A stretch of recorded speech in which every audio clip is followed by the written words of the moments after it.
누가복음 15장 4절에서 7절까지 말씀.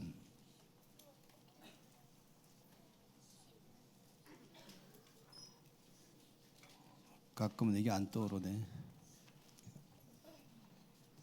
4절에서 7절까지 말씀을 함께 소리내서 읽겠습니다. 너희 중에 어떤 사람이 양 100마리가 있는데 그 중에 하나를 잃으면 99마리를 들에 두고 그 잃은 것을 찾아내기까지 찾아다니지 아니하겠느냐.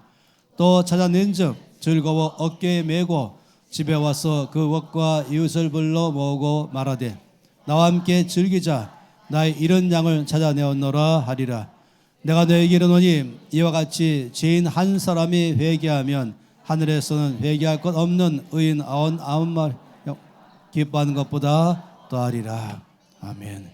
이 놀라운 말씀, 잃어버린 한 마리의 양을 찾는 이 목자에 대한 이 장면의 말씀은 아주 얼마나 아름답고 또 감동적인 말씀인지 모르겠습니다. 그런데 주께서 이 말씀을 하실 때에 배경이 있습니다. 오늘 1절 말씀부터 먼저 본다면 우리 주님의 주변에는 많은 사람들이 늘 몰려와 있었죠.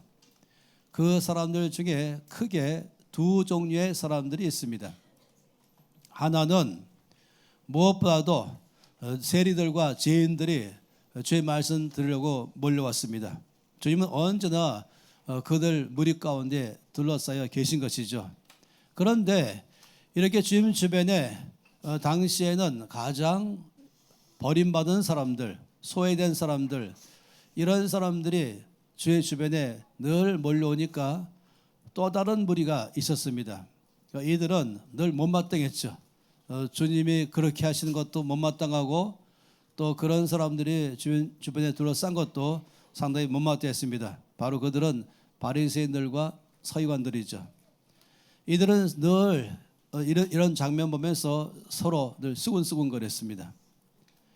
그러면서 또 주님 주변에 몰려온 사람들을 보면서 또 비웃었죠.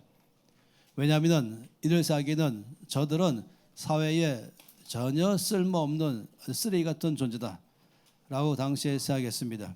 가난한 사람들, 소외된 사람들, 또 죄인들, 세리들, 또 창기들, 또 맹인들, 또 각종 병 가운데 있는 사람들, 이런 사람들이 주께 몰려오니까 그렇습니다. 이 15장 1절 2절 말씀엔 그렇게 말씀하고 있죠. 모든 세리와 죄인들이 말씀을 들으러 가까이 나오니 바리새인과 서기관들이 수군거리어 이르되 이 사람이 죄인을 영접하고 음식을 같이 먹는다 하더라 라고 말하고 있습니다. 그러니까 주님 주변에 몰려온 이 사람들과 함께 대화하는 것은 물론이거냐 또 식사까지 같이 한다 하는 것 때문에 상당히 수군거렸던 것이죠. 주님 주변에는 이런 사람이 몰려온 이유 중 하나는 뭐냐면은 이미 예수님의 제자 중에서 세리 출신도 있기 때문에 더 용기를 얻었습니다.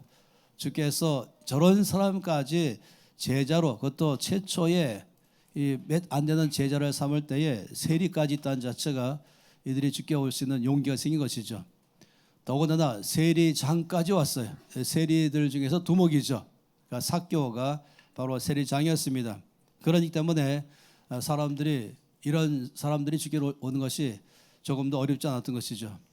누가복음 5장 27절 말씀에 보면은 그 후에 예수께서 나가서 레위라 하는 세리가 세관에 앉아 있는 것을 보시고 나를 따르라 하시니까 그가 모든 것을 버리고 일어나 따르니라. 그러니까 이 세리 출신 레위, 훗날에 마태복음을 기록한 마태라고도 부르죠. 이 사람을 주께서 제자로 콜링한 것이에요. 그러니까 그가 즉각적으로 모든 하던 자기의 짭을 다 내려놓고 주의 부르심을 따라서 제자의 삶으로 풀타임 사역자로 나선 것입니다.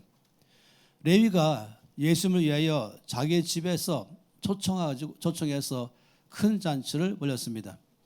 우리나라도 아주 옛날에 30년 전 또는 40년 전에는 교통경찰관 그러면은 교통경찰관 2년만 하면은 집 한 채는 얻어야 정상이다.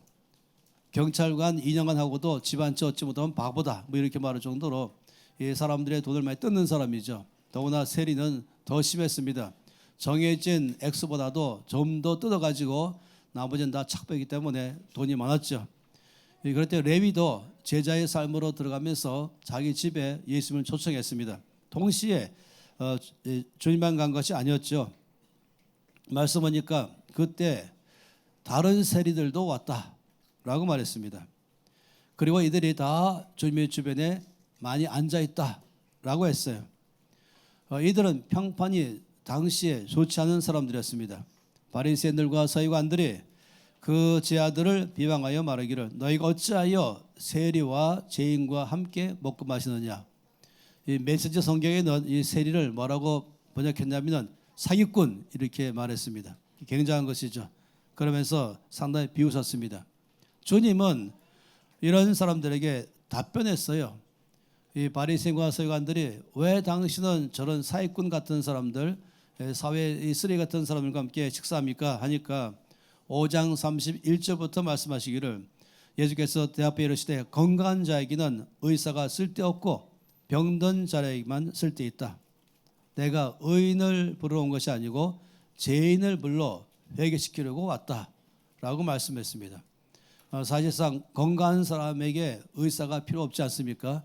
병든 사람마다 의사가 필요한 것입니다. 주님은 이 땅에 병든 사람을 치료하기 위해서 의사로 오신 것이고 죄인들을 불러서 회개하기 위해서 이 땅에 오신 것입니다. 이걸 아주 명확하게 주께서 말씀을 했죠. 또 그러면서 주님은 사사건건 주님에 대해서 이것저것 비방하는 이 바리새인들 서기관을 향해서 이 한 가지 또 말했습니다. 마태복음 1장 말씀에 마태복음 11장 말씀에 18절 19절 말씀에는 주님이 이렇게 말씀했어요. 요한이 와서 먹지도 않고 마시지도 아니하며 너희들은 말하기를 귀신 들렸다 이렇게 말했습니다. 그러니까 세례 요한은 아주 경건한 사람으로서 세례 요한을 따르는 사람과 함께 수시로 금식하며 기도했죠. 잘 먹지 않았습니다. 그러니까 또 이 바리새인들은 세례 요한과 그의 제자들은 다 귀신 들렸다 이렇게 말했다는 것입니다. 그런데 예수님 여기 인자는 와서 먹고 마심에 말하기를 보라 먹기를 탐하고 포도주를 즐기는 사람이요 세리와 죄인의 친구로다 하니 지혜는 그 행한 일로 인하여 옳다함을 얻느니라. 메시지 성경은 이것을 조금 더 다르게 풀었습니다. 요한이 와서 금식하니 사람들은 그가 미쳤다고 했다. 내가 와서 실컷 먹으니 사람들은 내가 술거래며 인간 쓰레기들의 친구라고 했다. 분명 여론조사는 믿을 만한 것이 못 된다. 음식은 이 맛을 보고 먹어봐야 음식 맛을 안다. 이렇게 말씀했던 것이에요. 로마서 5장 8절 말씀에는 우리가 아직 죄인 되었을 때에 그리스도께서 우리를 위하여 죽으심으로 하나님께서 우리에게 대한 자기의 사랑을 확증하셨다라고 말씀했죠. 우리가 의롭게 되었을 때 구원받은 것이 아니라 우리가 아직 죄인 되었을 때에 죄 가운데 있을 때에 예수께서 십자가에 죽으시고 그래서 하나님이 나를 이만큼 사랑하신다는 것을 증명하셨다 이 말씀인 것이죠. 그래서 주님은 바로 이와 같은 입장에서 오신 것을 아주 명확하게 말씀하는 것이에요. 사실상 이 바리새인과 서기관들은 이 주님에 대해서 잘 알지 못하고 우리가 하나님을 제대로 알지 못했던 것이죠. 그래서 주님은 이제 그들 가운데에 이 비유를 말씀하신 것입니다. 15장 4절 말씀에서 이렇게 말씀했죠.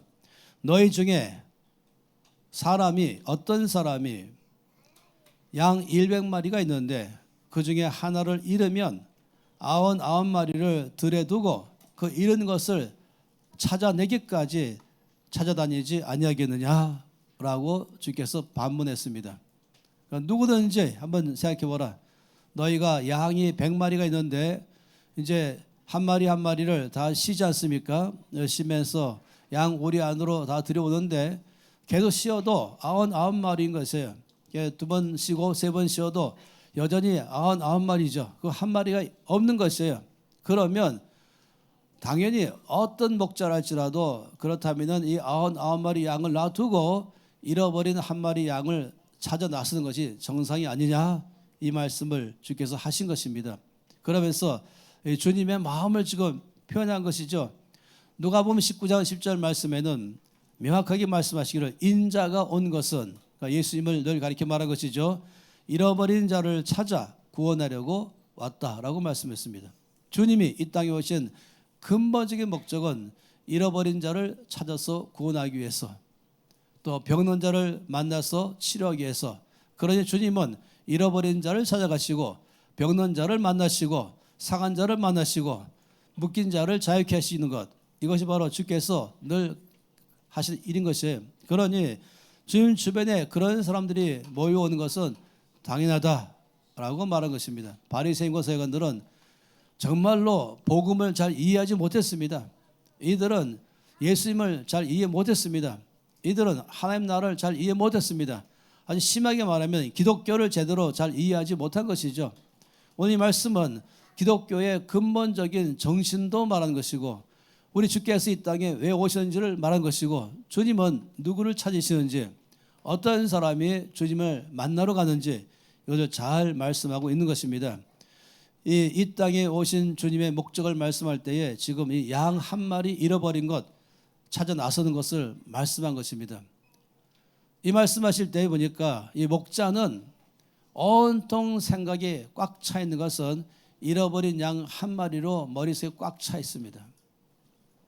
저는 이 말씀을 다시 묵상하면서 익히 많이 어릴 때부터 읽고 들어왔던 말씀이고, 그렇지만은 다시 묵상하면서 깊이 저 자신도 살펴보고 또 우리 교회도 살펴보고 우리 온 주 예수의 교회들을 다시 한번 묵상하는 시간들이 됐습니다.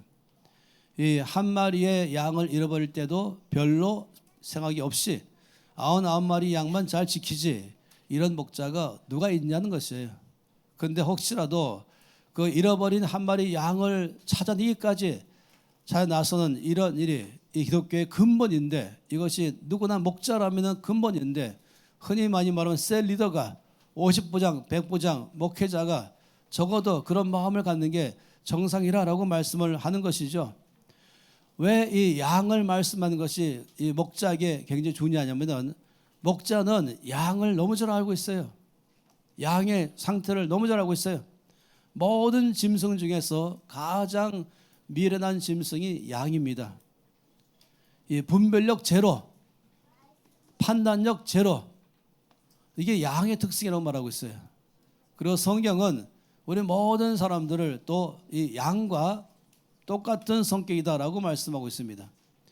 예레미야 8장 7절 말씀에는 공중의 학은 그 정한 시기를 알고 또 산비둘기와 제비와 두루미는 그들이 올 때를 지키거늘 내 백성은 여호와의 규례를 알지 못한다. 아주 침통한 마음을 가지면서 철새들도 수백 킬로를 날라서 다시금 자기의 집으로 돌아가는데, 나의 백성들은 어디로 가야 자기 집인지도 잘 모르고 이리 갔다 저리 갔다 하면서 혼란에 빠져 있다라고 말한 것입니다. 연어는 강에서 알을 까죠. 그럼 놀랍게도 이것이 바다로 또 향해 가는 것입니다. 그리고 바다에서 한 3년간 살면서 이제 큰 연어가 되고 알을 깔 때가 되면 놀랍게도 이 연어는 바다에서 알을 낳지 않아요. 자기가 처음에 낳던 곳 강으로 다시금 옵니다.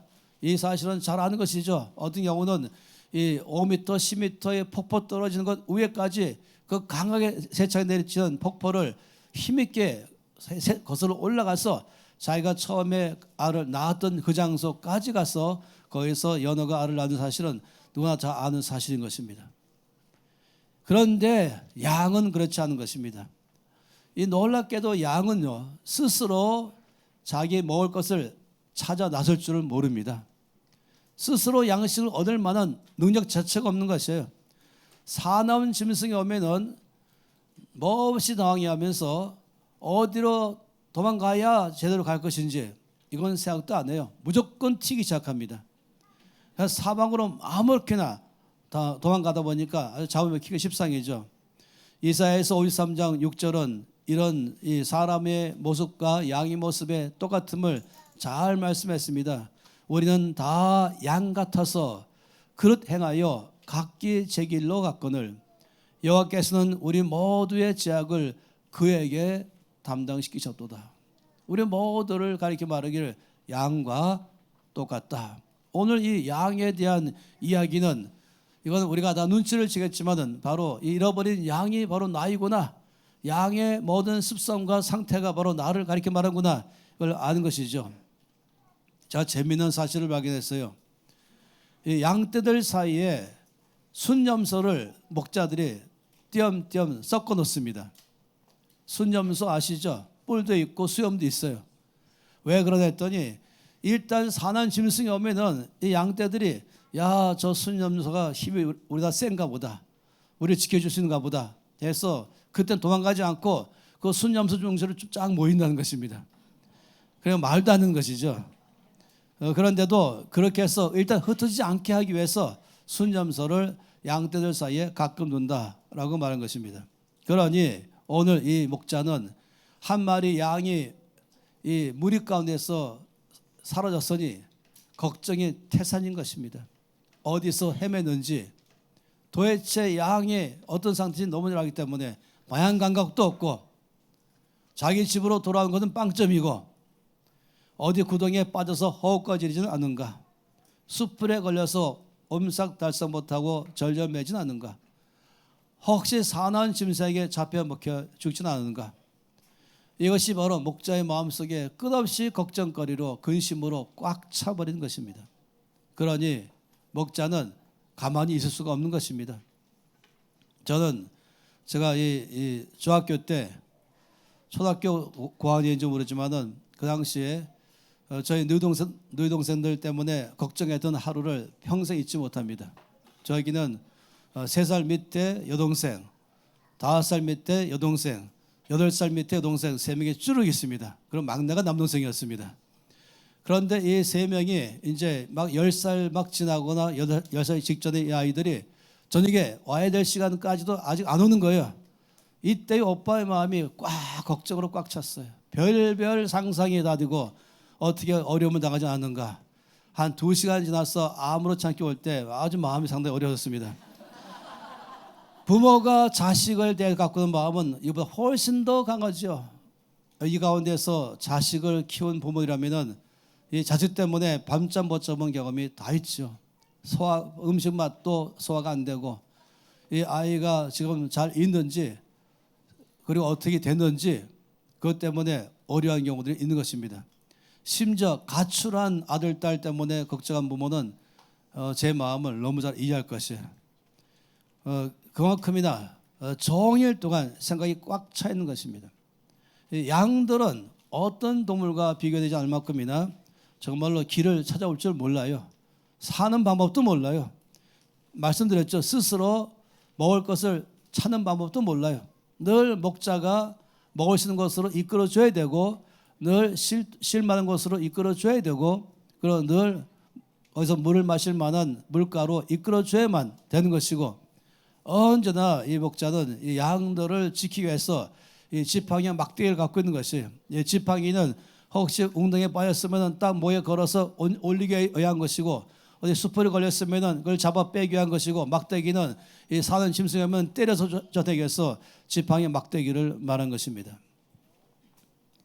그러니 이 누가복음 15장 4절 말씀을 기억해 보세요. 주께서 강력하게 말씀했죠. 너희 중에 어떤 사람이 양 100마리가 있는데 그 중에 하나를 잃으면 99마리를 두고 그 잃은 것을 찾아내기까지 찾아다니지 아니하겠느냐. 찾아내기까지는 쉬지 못한다는 것이에요. 온통 꽉 차 있는 근심 걱정과 그리고 염려로 꽉 차서 찾아낼 때까지는 계획적으로 여기 갔다 저기 갔다 하면서 찾는 것입니다. 왜 이 목자는 양을 위해서 이렇게 차에 나서는 것입니까? 그 이유는 이 양은 목자의 양이기 때문인 것이에요. 자기 양이기 때문에, 다시 말하면 자기의 소유이기 때문에 그렇습니다. 다르게 말하면 사건들은 안 찾는다는 것이에요. 사건들의 특징이 뭡니까? 그냥 돈 주고 고용한 일꾼들이죠. 이 목자와 사건의 차이점은 양이 어려움을 당할 때 반응의 차이가 있습니다. 양을 잃어버렸을 때에 사건은 잃어버린 양을 위해서 전혀 걱정도 안 하고 염려도 안 하고 절대로 찾아 나서지 않습니다. 그런데 이 목자는 나서는 것이에요. 왜냐하면 자기 양이기 때문에 그런 것입니다. 요한복음 10장 11절 말씀부터 주께서 말씀하기를 나는 선한 목자라. 선한 목자는 양들을 위하여 목숨을 버리거니와 삭구는 목자가 아니요 양도 제 양이 아니라 이리가 오는 것을 보면 오히려 양을 버리고 달아나더니 이리가 양을 물어가고 또 해치느니라. 달아나는 것은 그가 삭군인 까닭에 양을 돌보지 아니함이다. 이게 삭군의 특징인 것이에요. 그러나 나는 선한 목자다. 나는 내 양을 알고 양도 나를 아는 것이 아버지께서 나를 아시고 내가 아버지를 아는 것 같으니 나는 양을 위하여 목숨을 버리노라. 이 목자의 특징인 것이에요. 삭군은 그 양이 자기 양이 아니기 때문에 어려움이 오거나 또는 잃어버려도 별로 신경도 안 쓰고 또 자기 목숨부터 부자려고 달아납니다. 그러나 목자는 양들이 어려우면은 자기 목숨까지 내놓으면서 양들을 건져내는 것입니다. 이것이 바로 양의 목자의 특징인 것입니다. 우리 주님은 선한 목자이시죠. 우리는 그의 양인 것입니다. 시편 100편 3절 말씀에 여호와가 우리 하나님이신 줄 너희는 알지어다. 그는 우리를 지으신 자시요 우리는 그의 것이요 그의 백성이니 그의 기르시는 양이로다. 주님은 목자요 우리는 양입니다. 에스겔 34장 15절 말씀에는 내가 친히 내 양의 목자가 되어 그것들을 누워있게 할지라. 다시 말하면 하도 선한 목자가 없다 보니까 양들이 목자 없이 헤매니까 주님이 직접 이 세상에 목자로 오셔서 양들을 이끌어 간다고 말씀하는 것입니다. 에스겔서 34장 23절에는 내가 한 목자를 그들 위에 세워 먹이게 하리니 그는 내 종 다윗이라. 그가 그들을 먹이고 그들의 목자가 될지라.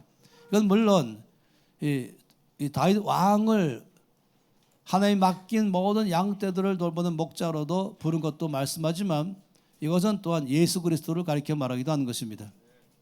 동시에 이것은 우리 가운데에 이 선한 목자이신 주님을 또 닮아서 같은 심정으로 우리가 잃어버린 양을 돌아보는 마음을 또 갖기를 바라서 말씀을 하는 것이죠.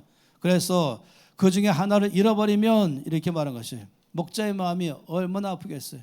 자식이 와야 될 시간에 오지 않으면 편안하게는 부모가 어디 있겠습니까? 또 만일에 잃어버렸으면 어떻게 합니까? 우리가 많이 영화에서 본 것처럼 경찰서부터 찾아가고 사진을 다 찍어내가지고 사방에 돌리면서 이런 애 본 적이 있습니까? 하면서 그냥 정신없이 이 자기 잃어버린 아들을 딸을 찾기까지 집에 전혀 앉아있지 않는 부모님같이 지금 목자가 그렇다는 것입니다. 한 마리 양을 잃어버리면 그 양을 찾기까지 집안에 앉아있지 않는다. 다니면서 이곳저곳 어디가 어렵게 있을까 찾는다고 말한 것입니다. 얼마나 마음이 가급한지, 얼마나 마음이 아픈지, 또 얼마나 마음이 애타는지 우리 주님은 이 목자의 마음을 잘 말씀하고 있습니다.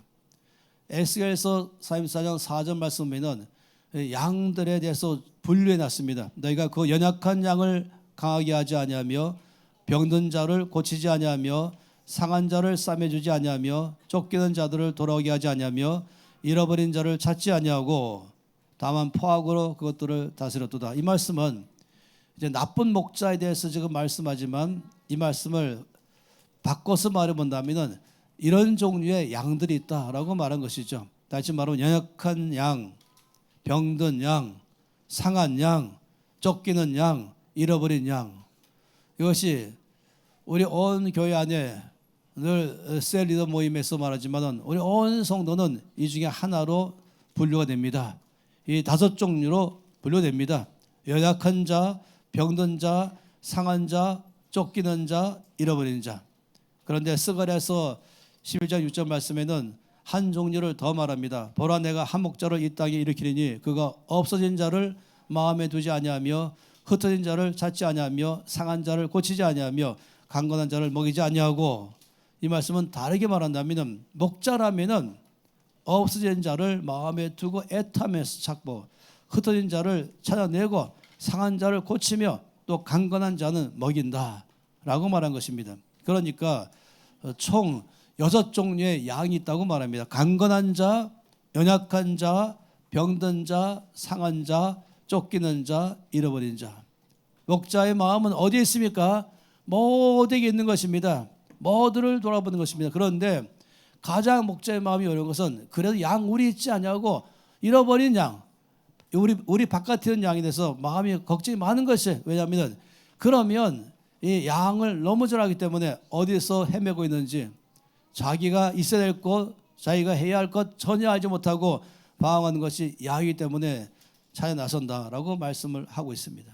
목자의 불타는 애끓는 마음, 그 양의 이름을 부르면서 찾아다니고 있는 목자의 마음, 하나님께서는 우리 교회 가운데, 또 오늘의 교회 가운데 이 마음을 회복하기를 바라는 것입니다.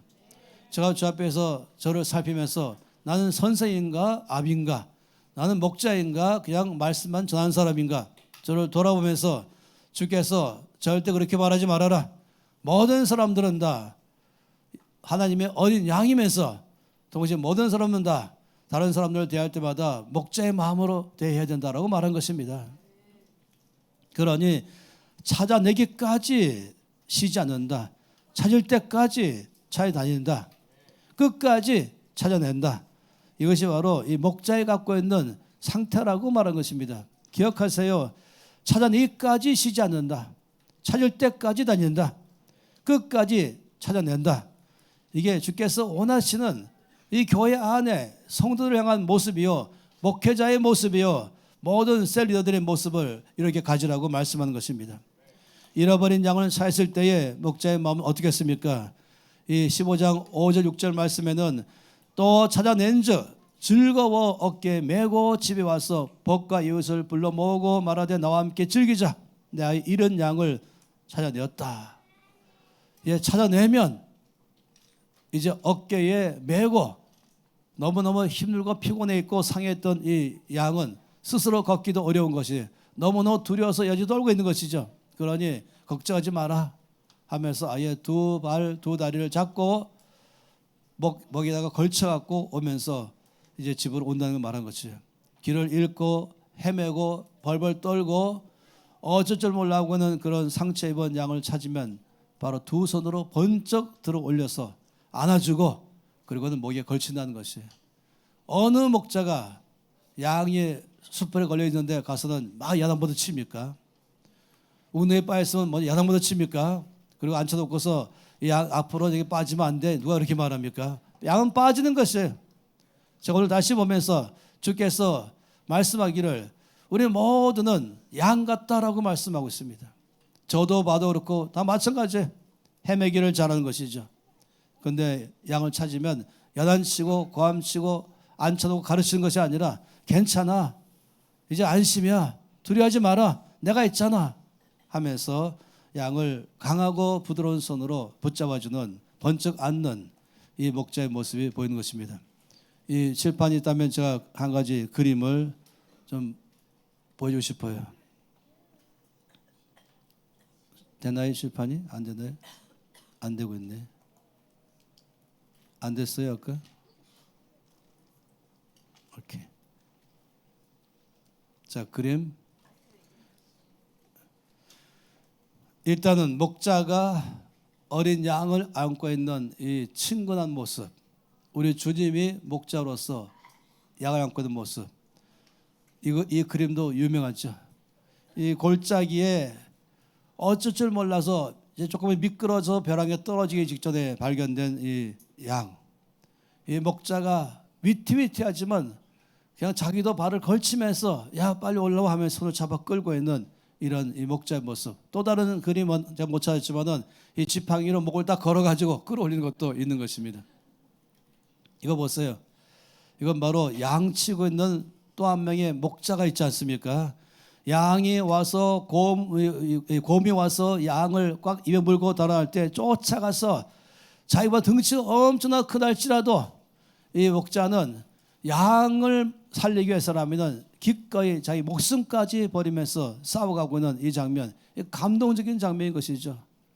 우리 온 교회와 한국교회의 모든 목자들이 이런 모습으로 양들을 대하는 것이 정말로 주께서 필요하다라고 말씀하십니다.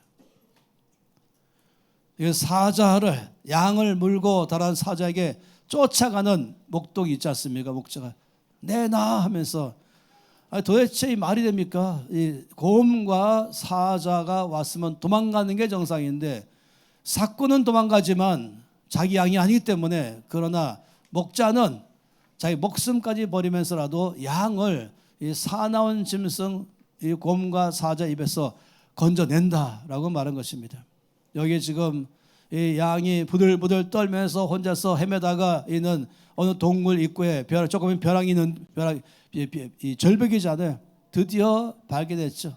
드디어 발견하고 이름 부르면서 괜찮아, 걱정하지 마, 내가 너를 도와줄게, 이제 집으로 가자 라고 말하고는 목자의 모습이 이 그림 안에 생생합니다.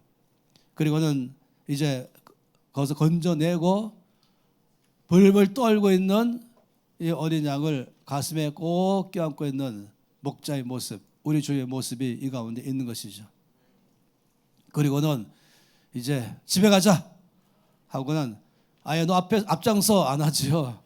너무너무 떨고 있기 때문에 그다음에 바로 목 위에 걸칩니다. 심지어 저희 집에 체리까지도 오면은 너무 벌벌 떨 때가 있어요. 그러면은 바로 확 껴안아서 떨지 마, 괜찮아 라고 말하는데 양들은 더하지 않겠습니까? 이 사진 제가 이 그림 좋아합니다. 이렇게 너무너무 기뻐하면서 이제 잃어버렸던 양을 갖다가 찾아서 목에 어깨 사이에 걸치고 돌아가는 이 장면인 것입니다. 제가 이게 또 한 사람이 보여주고 있어요. 자기의 딸을 목에 딱 걸치고서 그냥 해변가로 가고 있는 또 하나의 목자의 모습이 보입니다. 이번엔 또 이렇게 한 팔로 쭉 하면서 이 딸이 얼마나 자신만만하겠어요. 이렇게 자라나면 아주 커도 아무도 두렵지 않습니다. 저 앞에 와도 두려워하지 않고 아주 담대하게 하고 있는 것이죠. 이 바로 이 양과 목자의 관계인 것입니다. 요한복음 10장 말씀은 놀라운 말씀이 있습니다.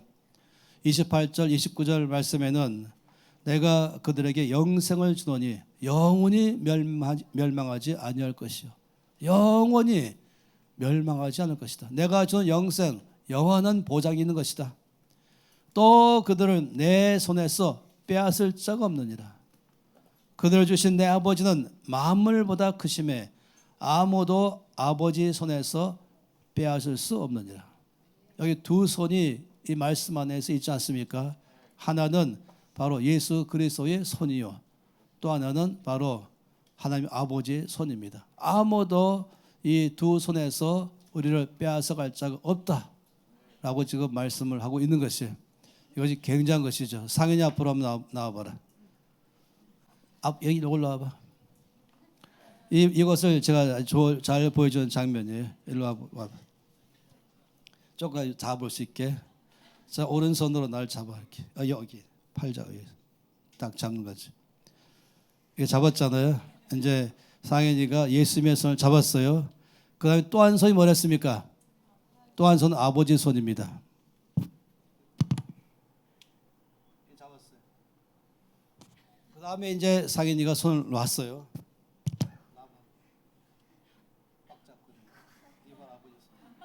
절대 안 놔, 알았지?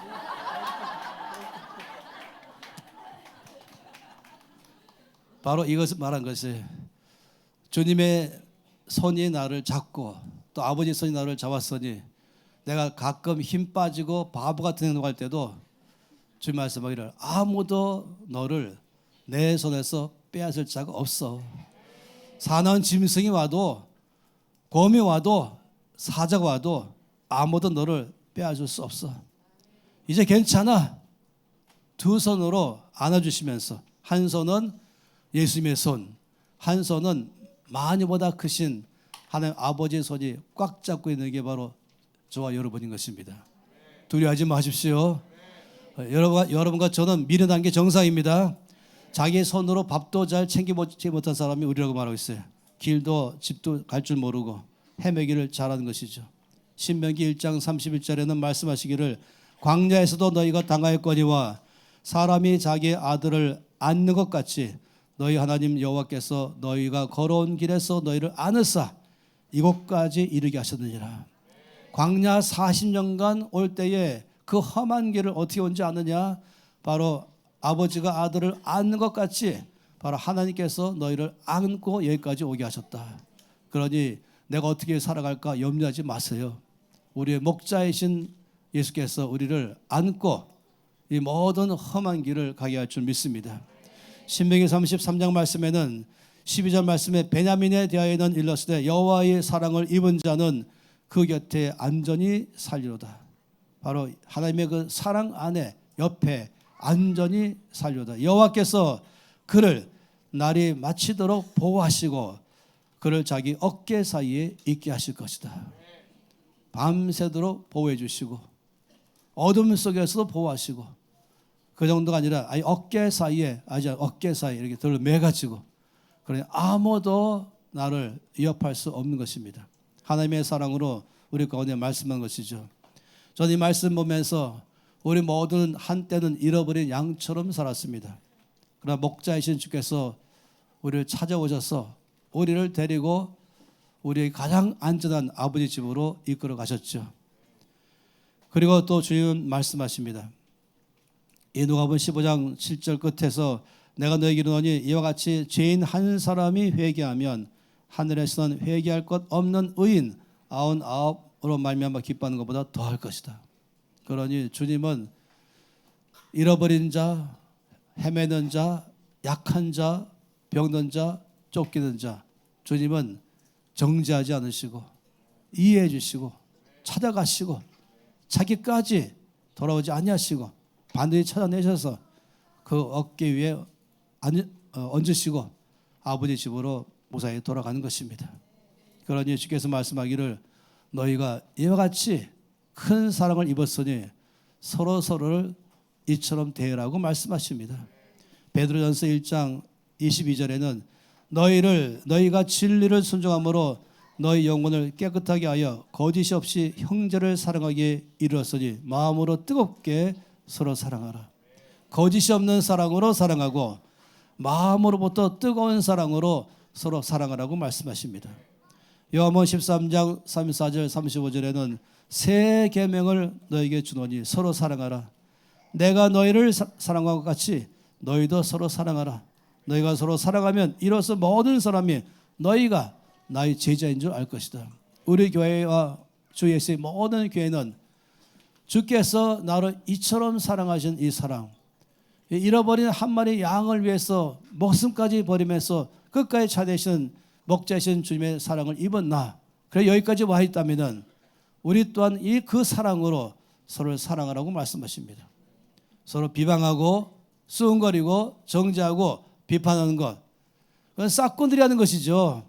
예수 안 믿는 사람이 하는 것이 하나님의 자녀라면은 자녀의 특징, 그로써 너희가 내 제자인 줄 알 것이다. 주님의 자녀의 특징은 서로 사랑하는 것입니다. 주의 자녀가 아니면 남의 자녀이기 때문에 함부로 말하고 헐뜯고 그리고 냉랭하고 냉담하고 가르치려고만 하고 할지 모르지만은 정죄할지 모르지만 수군거릴지 모르지만은 그러나 하나님의 자녀가 됐다면은 그렇지 않습니다. 서로 사랑하라고 말씀하십니다. 연약한 자가 있다면은 안아주고 병든 자 있으면은 함께 위해서 기도해주고 주께서 말씀하기를 함께 웃고 함께 울라라고 말씀했습니다. 요한일서 4장 7절과 8절 말씀에는 주께서 결론적으로 말씀하셨죠. 사랑하는 자들아 우리가 서로 사랑하자. 사랑은 하나님께 속한 것이니 사랑하는 자마다 하나님으로부터 나서 하나님을 알고 사랑하지 아니하는 자는 하나님을 알지 못한다. 왜냐하면 하나님은 사랑이시기 때문이다. 하나님께로부터 난 자라면 그 엄청난 잃어버린 양을 찾아내신 이 목자 안에 은혜를 입었다면 그 증거는 우리가 서로 사랑하는 것입니다. 이것이 바로 교회의 정체성이죠. 이것이 교회의 모습이죠. 우리가 셀 모임을 하는 이유가 거기 있는 것이에요. 그 안에서 서로 위해주고 기도해주고 들어주고 위로해주고 격려해주고 함께 주 앞에 사랑함으로 주일날 교회 왔다가 돌아갈 때는 치료되고 위로받고 격려되고 힘을 얻어서 한 주간의 삶을 살 수 있게 하는 것이 바로 교회인 것입니다. 목숨을 바쳐서 구원하신 주님의 사랑이 우리 안에 심장이 있습니다.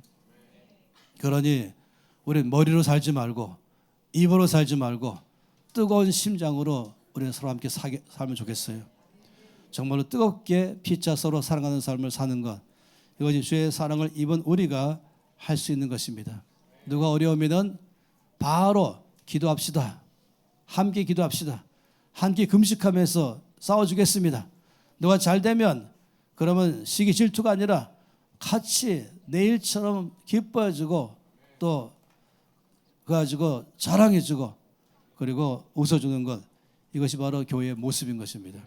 다시 한번 주께서 말씀한 걸 기억하세요. 새 계명을 너희에게 주노니 서로 사랑하라. 어떻게? 내가 너희를 사랑한 것 같이 너희도 서로 사랑하라. 너희가 서로 사랑하면 이로써 모든 사람이 너희가 내 제자인 줄 알 것이다. 예수 믿는 사람들에 대해서 세상이 바라볼 때 확실한 차이점은 그 속에 사랑이 있다. 이미 우리 안에 사랑이 있으니까 사랑하는 게 마땅하지 않냐라고 말씀하십니다. 함께해서 높이 드십시다. 우리의 심장은 늘 이 놀라운 주의 사랑으로 훈훈합니다. 따뜻합니다. 아무도 냉랭하지 않습니다.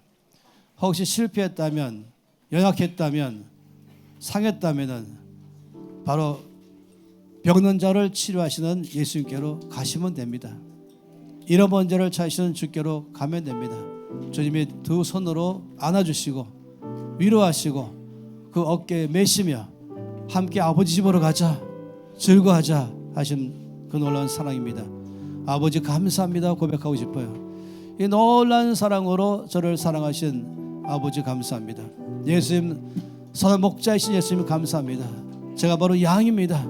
그 사랑 안에 살겠습니다. 또 여러분 가운데 마음의 여유가 있다면 아버지 이제 서로를 사랑하겠습니다. 우리 안에서 뜨겁게 서로 사랑하며 모일 때마다 위로해주고 격려하며 같이 기도해주고 기뻐해주는 삶으로 우리 살아내서 온 세상이 우려볼 때마다 예수님을 만나게 해주시옵소서. 다 함께 통성으로 기도하시겠습니다. 아버지의 점으로 감사합니다.